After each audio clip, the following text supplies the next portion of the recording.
What is going on, guys? Matt O'Leary back with another video. In today's video, I want to talk about some of Woody Johnson's quotes from yesterday. I feel like they got pushed under the radar with all the Aaron Glenn stuff. Let's get into it. This video is powered by BetUS, the official sportsbook sponsor of the channel.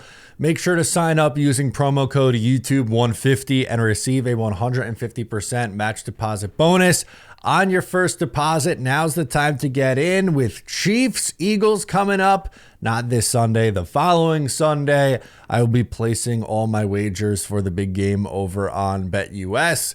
They have things on the game. They got fun stuff like the coin toss or Gatorade color. So if you want to get in on the action, make sure to sign up using promo code YouTube150. All right, so Woody Johnson said some things yesterday that actually stopped me in my tracks and in a good way. Look, I've been pretty critical of Woody Johnson, but I want to be fair.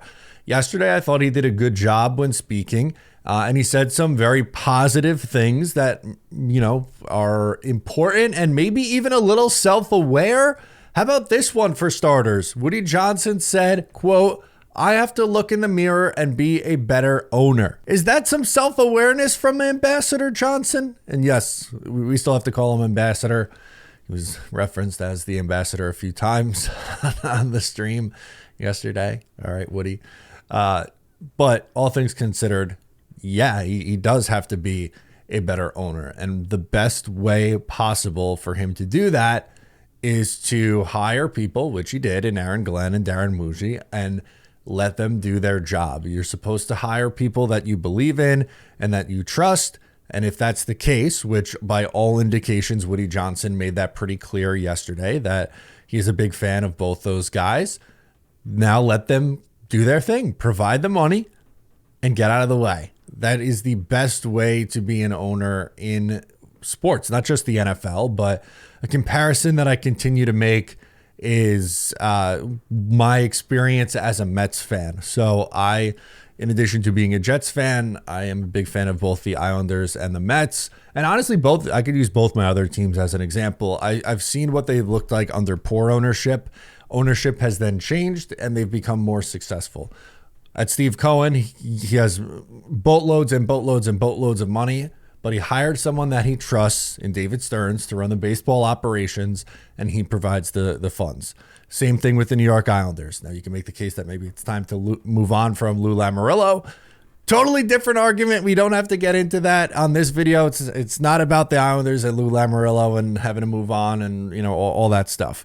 But the point being that ownership hires someone they trust, they run the show, and more often than not, you see success that way, rather than the owner getting involved in meddling. Even, I'm not a big basketball guy, but you look at James Dolan and the Knicks, he finally made a decision, hired people who have run the show for them over the last few years, and it's worked. He hasn't been as involved and hands-on, and I think that's a major factor in their success. Naturally, like Aaron Glenn, Woody Johnson was also asked about Aaron Rodgers, and he said, "I'm going to let them decide," meaning Darren Muji and Aaron Glenn, and he won't voice his opinion. Your personal feeling about Aaron Rodgers returning?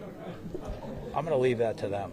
You know, they've got to take a look at how the team's composed and what they think they need and put all that together. Woody, would you welcome Aaron Rodgers back if your coach and general manager would like to go that route? Absolutely. Yeah, if they want him back, Aaron's a talent for sure. He's a Hall of Famer. Will you voice your opinion on that, Woody, or is it really just on specific? No, I'm not going to voice my opinion. Okay. No, that's up to them. I genuinely hope he sticks to that. I really do. I've reiterated in this video and just in the past that I think it's in his best interest to not be hands-on and involved. Unfortunately, there's been a lot of negative stories about Woody Johnson this past year, and the Jets just included. And in order to get away from that and to turn the page on, you know, or to turn the page as an organization, it's a new era. It's a new regime, right? You hire Glenn. It seems like he's going to be the face even over Darren Muji, which is fine. Again, I keep repeating myself, but just let them do their thing, man. They'll come to a decision on Aaron Rodgers. Aaron Glenn said they're going to go over the whole roster, including Aaron Rodgers. I like that. It seems like they're just treating Aaron Rodgers like any other guy on the 53-man roster, which is how I would do the approach as well. and then take it from there. It's a really positive sign, and I hope that Woody sticks to it. But if we're taking his word at face value, this is good. This is a good thing. So I will give Woody Johnson credit for that. He made me happy with things that he said yesterday, and I hope they hold true. Let me know your thoughts. I'm Matt O'Leary, and I'll catch you next time.